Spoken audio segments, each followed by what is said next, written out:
السلام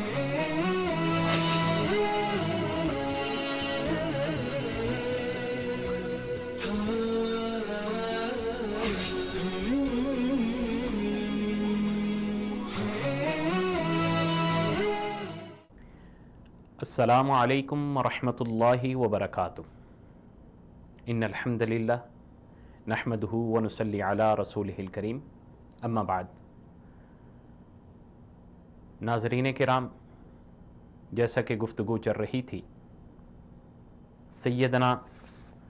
طلحہ بن عبید اللہ رضی اللہ تعالیٰ عنہ کی زندگی پر کہ وہ ایک جلیل القدر صحابی، ایک دلیر سپہ سالار اور ایک بہترین ماہر جنگجو تھے۔ تو بات چل رہی تھی کہ پیارے حبیب حضرت محمد رسول اللہ صلی اللہ علیہ وسلم نے جب کہا کہ ان کفار کا مقابلہ کون کرے گا، تو سیدنا طلحہ فوراً آگے بڑھے اور آپ کے ساتھ سیدنا جابر انصاری رضی اللہ تعالیٰ عنہ آگے بڑھے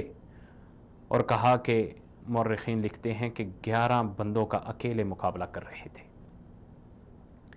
اور جب 11 کے ساتھ لڑ رہے تھے ایک وار آپ کے ہاتھ پہ ہوا اور آپ کی انگلیاں کٹ گئیں۔ اور مورخین لکھتے ہیں کہ اس لڑائی کے اندر آپ پر 39 یا 35 زخم آئے، لیکن پھر بھی آپ ہمت نہ ہارے تھے۔ رسول اللہ صلی اللہ علیہ وسلم نے ایک مرتبہ فرمایا کہ تم میں سے اگر کوئی شہید کو دیکھنا چاہتا ہے جو زمین پر چلتا ہو،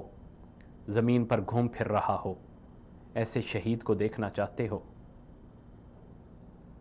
تو وہ طلحہ بن عبید اللہ رضی اللہ تعالیٰ عنہ کو دیکھ لے۔ حضرت عائشہ صدیقہ رضی اللہ تعالیٰ عنہ ارشاد فرماتی ہیں، حدیث کے اندر ذکر کرتی ہیں کہ ابو بکر رضی اللہ تعالیٰ عنہ احد کا تذکرہ کرتے ہوئے فرماتے کہ یہ تو ساری جنگ جو تھی یہ طلحہ کے لیے تھی، یہ ساری کی ساری جنگ، اس کے اندر جتنی فضیلتیں، جتنی اہمیتیں، جتنی نعمتیں اور جتنی نیکیاں طلحہ نے اکٹھی کیں، یہ تو ساری کی ساری جنگ طلحہ کے لیے تھی۔ ایک شعر میں کہتے ہیں حضرت ابو بکر صدیق رضی اللہ تعالیٰ عنہ کہ اے طلحہ، تمہارے لیے جنتیں واجب ہو گئیں اور تو نے اپنے لیے حور عین والا ٹھکانہ بنا لیا۔ طلحہ، تمہارے لیے جنتیں واجب ہو گئیں اور تم نے اپنے لیے حور عین والا ٹھکانہ بنا لیا۔ غزوہ ذی قرد 6 ہجری میں ہوا، مدینہ سے خیبر کے رستے کے اندر۔ پرانی تاریخ کے اوراق کے حساب سے تقریباً 2 راتوں کے سفر کے بعد یہ وہ مقام آتا ہے جہاں بعض اطفانی لوگوں نے پیارے حبیب حضرت محمد رسول اللہ صلی اللہ علیہ وسلم کے اونٹوں کو ہانک کر لے گئے، یعنی کہ ہانکنا ان کو ساتھ ساتھ اشارے کرتے ہوئے اور بولتے ہوئے ساتھ ان اونٹوں کو لے گئے، اور ایک مقام پر لے گئے جہاں ایک کنواں تھا جسے بسان صالح کہا جاتا تھا۔ تو اللہ کے نبی صلی اللہ علیہ وسلم نے جب یہ کنواں دیکھا، اس کا پانی پیا، کہا اس کا پانی بہت اچھا ہے، اس سے لوگوں کو فائدہ ہونا چاہیے۔ تو سیدنا طلحہ بن عبید اللہ رضی اللہ تعالیٰ عنہ نے اسی وقت اس کو کنویں کو خریدا اور عامت الناس کے لیے اسے وقف کر دیا۔ کوئی بھی مقام ہو، میدان جنگ ہو، خرچ کرنے کی باری ہو، دفاع کرنے کی باری ہو، دعوت و تبلیغ کا میدان ہو، کسی اور جگہ پہ اسلام کو ضرورت محسوس ہو کسی بھی چیز کی، تو یہ صحابہ کرام رضوان اللہ علیہم اجمعین بڑھ چڑھ کر ایک دوسرے سے آگے چل کر اپنے آپ کو پیش کرتے، اپنی خدمات کو پیش کرتے، اپنی طاقت سے بڑھ کر نیکیاں کرنے کی جستجو میں لگے رہتے۔ تو اسی لیے تو اللہ رب کائنات نے کہا یہ وہ قوم ہے جس کے بارے میں رب کا ارشاد ہے رضی اللہ عنہم ورضوا عنہ، کہ وہ اللہ رب کائنات ان سے راضی ہو گیا، اور یہ وہ اس اللہ کی ہر بات پہ جو اللہ کا حکم تھا، جو اللہ کی تقسیم تھی، جو اللہ کے فرمان تھے، یہ اس پہ راضی ہو گئے۔ اللہ ان سے راضی ہو گیا، یہ اللہ سے راضی ہو گئے۔ تو بات چل رہی تھی سیدنا طلحہ بن عبید اللہ رضی اللہ تعالیٰ عنہ سے کے بارے میں۔ ایک مرتبہ ایک بدو آپ کے پاس آیا، آپ کو رشتہ داری کا واسطہ دیا اور کچھ سوال کیا، تو سیدنا طلحہ بن عبید اللہ رضی اللہ تعالیٰ عنہ آگے سے کہتے ہیں کہ مجھے آج تک کسی نے رشتہ داری کا واسطہ نہیں دیا۔ تو پھر کہا کہ ایک زمین کا ٹکڑا ہے جس کی قیمت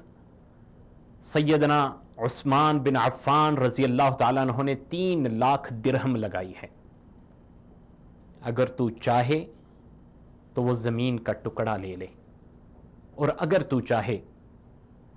تو اس کی قیمت جتنی بنتی ہے وہ لے لے۔ یہ تھے سیدنا طلحہ بن عبید اللہ رضی اللہ تعالیٰ عنہ۔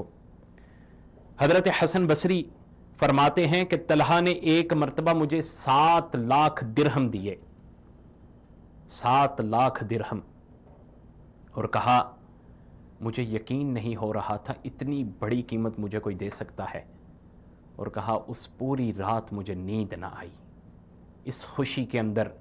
یا اس حیرت کے اندر کہ 7 لاکھ کی خطیر رقم مجھے کوئی دے سکتا ہے۔ وہ سیدنا طلحہ بن عبید اللہ رضی اللہ تعالیٰ عنہ۔ ہر ایک کی صحابی کی زندگی کھول کے دیکھیں تو ایسی ایسی خدمات ملتی ہیں، ایسی ایسی چیزیں ملتی ہیں کہ ہمیں جی کرے گا کہ ہر چیز کو اپنے اندر سمو لیں، ہر اس خصلت کو اپنے اندر سمو لیں کہ اللہ نے انہیں دیا، اور اس سے دگنا دل بھی دیا، اور اس سے دگنی فراخ دلی بھی دی۔ اللہ کا دیا ہوا مال وہ ایسے تقسیم کرتے تو پھر بھی ان کا دل نہ بھرتا، وہ سوچتے ابھی بھی شاید کوئی کنجوسی کر رہے ہیں، وہ دن رات اللہ کے راستے میں خرچ کرتے۔ سیدنا طلحہ بن عبید اللہ رضی اللہ تعالیٰ عنہ کو امت المؤمنین سیدہ عائشہ صدیقہ مطہرہ رضی اللہ تعالیٰ عنہ سے بڑی عقیدت تھی۔ آپ ہر سال آپ کی خدمت میں 10,000 درہم پیش کیا کرتے تھے، 10,000 درہم ہر سال دیا کرتے تھے۔ ان کی ایک بیٹی ام اسحاق بنت طلحہ کی شادی حضرت حسن بن علی رضی اللہ تعالیٰ عنہ سے ہوئی تھی، جو کہ سیدنا حضرت حسن رضی اللہ تعالیٰ عنہ کی وفات کے بعد اسی ام اسحاق بنت طلحہ کا نکاح حضرت حسین رضی اللہ تعالیٰ عنہ سے ہو گیا تھا، اور اس نکاح سے اس ماں کے پیٹ سے حضرت حسین رضی اللہ تعالیٰ عنہ کی بیٹی فاطمہ بنت حسین ہوئی تھیں۔ اور یہ ایسی قربت، ایسی محبت، ایسی ایک دوسرے کے ساتھ رشتہ داری کی مثالیں یہ واضح کرتی ہیں کہ صحابہ کرام رضوان اللہ علیہم اجمعین ایک دوسرے کو ایک دوسرے سے بڑھ کر محبت کرتے تھے، ایک دوسرے کا احترام ایک دوسرے سے بڑھ کر کرتے تھے۔